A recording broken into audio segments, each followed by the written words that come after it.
وَإِذْ اور جب قالا کہا موسیٰ نے لِقَوْمِهِ اپنی قوم سے ان اللہ بے شک اللہ یأمرکم حکم دیتا ہے تمہیں ان کہ تذبحوا تم ذبح کرو بقرۃ ایک گائے قالو انہوں نے کہا اتتخذنا کیا تم بناتے ہو ہمیں ہزوا مذاق قالا اس نے کہا اعوذ میں پناہ لیتا ہوں باللہ اللہ کی ان کہ اکونا میں ہو جاؤں من الجاہلین جاہلوں میں سے.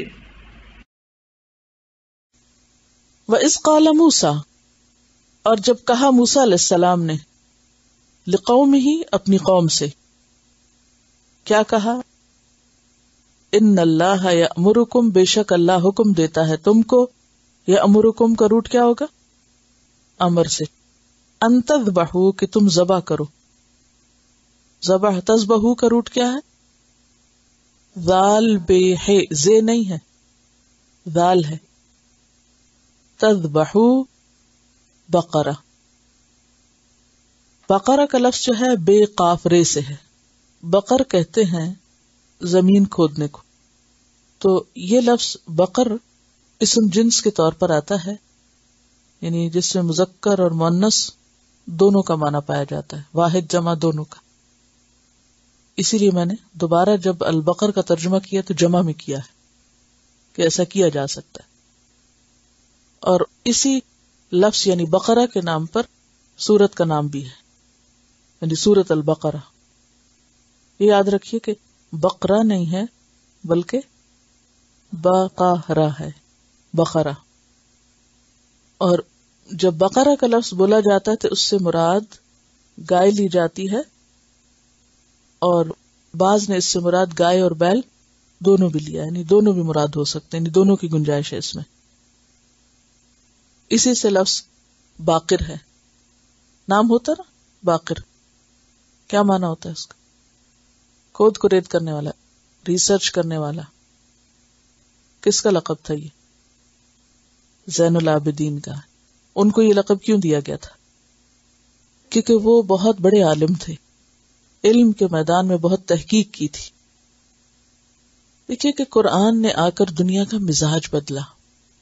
نبی صلی اللہ علیہ وسلم نے دنیا میں تشریف لا کر لوگوں کو غور و فکر کرنا سکھایا خیالی اور وہمی باتوں سے نجات دلائی.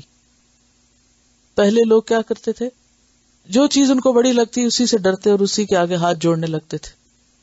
خدا کے بارے میں اپنے معبود اور خالق کے بارے میں بھی وہم و گمان پر باتیں انہوں نے گھڑ رکھی تھی. فرشتوں کو دیویاں دیوتا بنا لیتے کبھی آگ کو پوجتے کبھی کسی چیز کو. اگرچہ یہ سلسلے اب بھی دنیا میں چل رہے ہیں لیکن آپ صلی اللہ علیہ وسلم کے آنے سے پہلے بہت کثرت سے یہ باتیں دنیا میں مانی جاتی تھی. تو آپ نے لوگوں کو سائنٹیفک ریسرچ کا طریقہ سکھایا اور اس کے لیے کیا بنیاد بتائی ہاتھو برہانکم ان کنتم صادقین. اپنی سچائی ثابت کرنے کے لیے دلیل فراہم کرو بغیر دلیل کے بات مت کرو. جیسے ابھی میں نے ذکر کیا نا جو دیکھا نہیں مت کو میں نے دیکھا جو سنا نہیں مت کو میں نے سنا. یعنی علم کی بنیاد سچائی پر اٹھائی یقینی علم پر عقل اور غور و فکر کی طرف متوجہ کیا لوگوں کو. توہمات اور محض خیالات اور ظن اور گمان سے کام لینے کو درست طریقہ قرار نہ دیا کہ یہ طریقہ درست نہیں. اسی لیے ہم دیکھتے ہیں کہ اسلام کے ابتدائی دور میں ہی ایسے ایسے اسکالر پیدا ہوئے اور انہوں نے جو علم پیش کیا وہ بھی دلیل پر مبنی تھا. تو ان کا نام بھی باقر اسی لیے پڑا کہ انہوں نے بہت ہی علم میں تحقیق کی تھی. قالو انہوں نے کہا اتتخذنا کیا تو بناتا ہے ہمارا یا کرتا ہے ہم سے ہزوا مذاق. ہزوا کا لفظ پیچھے گزر چکا ہے. اس کا روٹ کیا ہے زے حمزہ یستہزئ اور مستہزئ اور وہی یہاں پر مادہ ہے ہزوا مذاق. قالا کہا اعوذ باللہ میں اللہ کی پناہ چاہتا ہوں. اعوذ میں عین واو دال تعویذ لفظ بھی اسی سے ہے. آذا یعوذ کا معنی ہوتا ہے پناہ لینا. تو میں پناہ لیتا ہوں باللہ اللہ کی. بے کا مطلب یہاں سے نہیں کرنا کہ میں پناہ لیتا ہوں اللہ سے. کیا مانا ہوگا؟ یعنی دور جاتا ہوں اللہ سے. پناہ لیتا ہوں اللہ کی یعنی میں اللہ کی طرف جاتا ہوں, اس سے مدد مانگتا ہوں. پناہ لینا دراصل کیا ہوتا ہے؟ پروٹیکشنز لینا, مدد لینا, خوف سے محفوظ ہونا. اعوذ باللہ, میں پناہ لیتا ہوں اللہ کی, ان اکون, اس بات سے کہ میں ہو جاؤں, من الجاہلین, جاہلوں میں سے. جاہلین کس کی جمع ہے؟ جاہل کی. روٹ کیا ہے؟ جیم ہے لام. جہل کہتے ہیں ناواقف ہونے کو, بے علم ہونے کو. انسانی ذہن کا علم سے خالی ہونا, یعنی عقل کو کچھ جاننے اور سیکھنے کے لیے استعمال نہ کرنا.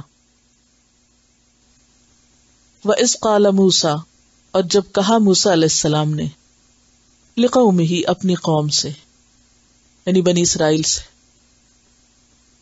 اب یہاں پر لِقَوْمِهِ کا لفظ آیا ہے, یعنی اس سے پتہ چلتا ہے کہ ہر شخص اپنی قوم کے حق میں بہت خیر خواہ ہوتا ہے. تو موسیٰ علیہ السلام بھی خیر خواہی کا حق ادا کر رہے ہیں کہ اپنی قوم سے کہا, اپنے لوگوں سے کہا, ان اللہ یأمرکم, بے شک اللہ تم کو حکم دیتا ہے, ان تذبحوا بقرہ, کہ تم کوئی گائے ذبح کرو. قالو, انہوں نے کہا, اتتخذنا ہزوا, کیا تم ہمارا مذاق بناتے ہو, تم ہم سے مذاق کرتے ہو.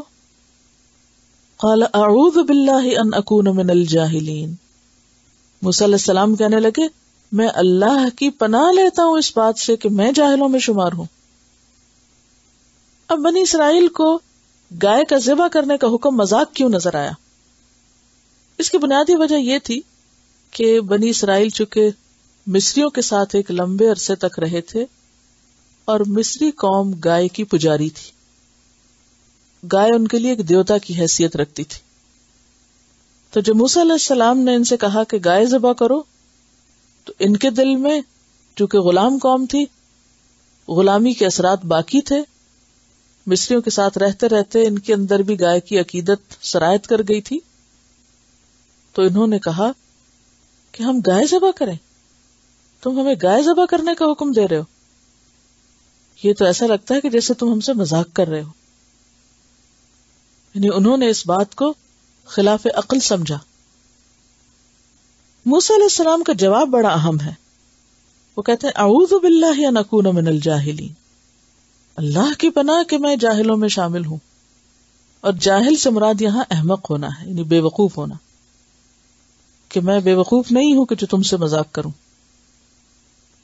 نمبر 1 تو یہ کہ پیغمبر جب تبلیغ کرتے ہیں, اپنی قوم کو نصیحت کرتے ہیں, تعلیم دیتے ہیں, تو وہ کبھی بھی ان کا مذاق نہیں اڑایا کرتے. کوئی پیغمبر اپنی قوم کے ساتھ کوئی ٹھٹھے بازی نہیں کرتا, وہ انتہائی خیر خواہی کے ساتھ معاملہ کرتا ہے اور ان کو سنجیدہ نصیحت کرتا ہے. اور اس میں ہمارے لیے بھی ایک بہت بڑی نصیحت ہے. کیا؟ کہ دین کی تعلیم میں سنجیدگی اختیار کرنی چاہیے. دین کی تعلیم کوئی کھیل تماشا نہیں ہے, کوئی مذاق نہیں ہے, کوئی ہنسنے ہنسانے کی چیز نہیں ہے. اہل ایمان کا حال تو کیا ہوتا ہے کہ جب اللہ کی آیات پڑھی جاتی ہیں, سنائی جاتی ہیں, تو ان کے رونگٹے کھڑے ہو جاتے ہیں, نہ کہ وہ سن کے ہنسنا شروع کر دیں اور اس کو مذاق سمجھیں. دین کو مذاق کی چیز نہیں. دوسری بات یہاں یہ پتہ چلتی ہے کہ جو شخص دین کی تعلیم دینے والا ہو, اسے لوگوں کا مذاق نہیں اڑانا چاہیے, کیونکہ تعلیم لینے کے لیے ہر بیک گراؤنڈ سے لوگ آتے ہیں, ہر طرح کی سمجھ رکھنے والے. کسی استاد کے لیے جائز نہیں کہ کسی شاگرد کا سوال خواہ وہ کتنا ہی بے وقوفی پہ مبنی ہو, کتنا بھی جہالت پر مبنی ہو, کہ وہ اس کا مذاق اڑائے. اگر کوئی شخص ایسا کرتا ہے تو وہ عالم نہیں, جاہل ہے. کوئی عالم اس کو زیب نہیں دیتا کہ وہ علم کے لیے آنے والوں کا مذاق اڑائے یا ان کے کسی طریقے پر ہنسے. وہ سمجھا تو سکتا ہے, وہ سختی بھی کر سکتا ہے ان پر, لیکن اس کو یہ حق نہیں کہ وہ ان کا مذاق اڑائے. اس لیے اگر کبھی کوئی کیسا بھی سوال کرے, مثلا گھر میں کئی ماؤں کی عادت ہوتی ہے بچے سوال کرتے ماں ہنسنا شروع کر دیتی ہیں, اس کا نتیجہ کیا ہوتا ہے؟ بچے ڈسکریج ہو جاتے ہیں, وہ دوبارہ نہیں پوچھتے پھر آپ سے.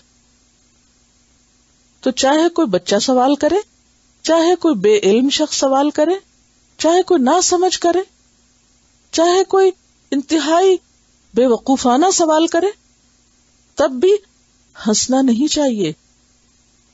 اس وقت سنجیدگی کے ساتھ جواب دینا چاہیے.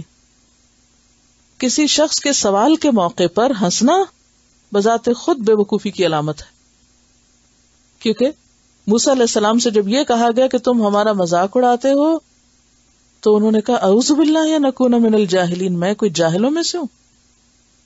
ایسے موقع پر کسی کا مذاق کرنا تو بذات خود جاہل ہونے کی علامت ہے. تو اس سے پتہ چلتا ہے کہ جو شخص لوگوں کو دین کی طرف بلانے والا ہو وہ ان کے کسی بھی رویے کا مذاق نہ اڑائے, نہ ان کی چال کا, نہ ان کے سوال کا, نہ ان کے اٹھنے بیٹھنے کا. بعض اوقات ایسا ہوتا ہے نا کہ آپ کسی محفل میں بیٹھے, کوئی دین کی بات ہو رہی, تو بیچ میں سے کوئی شخص جس کو اس بات کا نہیں پتا وہ کوئی بالکل irrelevant یا ایسی غیر ضروری بات کر دیتا ہے, تو باقی لوگ کیا کرتے ہیں؟ ہوتا نا ایسے. تو یہ ہنسی اور ایسے موقع کی ہنسی کیا ظاہر کرتی ہے؟ یہ ناسمجھ لوگ ہیں, ان کے ہنسنے والوں کو جاہل ثابت کرتی ہے, بے وقوف ثابت کرتی ہے, ناسمجھ ثابت کرتی ہے. مثلاً آپ لوگ گروپ اسٹڈی کرتے ہیں, کسی نے سبق سنایا اور غلطی کر دی, تو آپ کا کیا فرض بنتا ہے؟ یا تو خاموش ہو جائیں, استاد کو غلطی نکالنے دیں, لیکن کسی بھی صورت میں کوئی جواز نہیں کہ آپ اس پہ ہنسنا شروع کر دیں. کسی کی غلطی پہ ہنسنا انتہائی ناسمجھی کی علامت ہے. اسی طرح بعض اوقات کسی کی کوئی ٹنگ سلپ ہوتی ہے, ہوتا نا بعض اوقات کوئی شخص بات کر رہا ہوتا ہے تو بات کرتے کرتے اس کے منہ سے غلط بات نکل جاتی ہے, یا جو وہ کہنا چاہتا ہے وہ نہیں کچھ اور کہہ جاتا ہے, تو عموماً لوگ اس کو کیا بنا لیتے؟ مذاق بنا لیتے. یہ بھی ناسمجھی کی علامت ہے. تو یہاں پر اتتخذنا ہزوا قال اعوذ باللہ ان اکون من الجاہلین, کہا کہ اللہ کی پناہ کہ میں جاہل ہوں, کیونکہ عالم تو اللہ سے ڈرنے والا ہوتا ہے, ولیکن کونوا ربانیین, اور اس کے شاعر کا احترام کرنے والا ہوتا ہے. ومن یعظم شعائر اللہ فانها من تقوی القلوب, جو اللہ کی نشانیوں کا احترام کرتا ہے تو وہ دلوں کے تقوی کی علامت ہوتی ہے.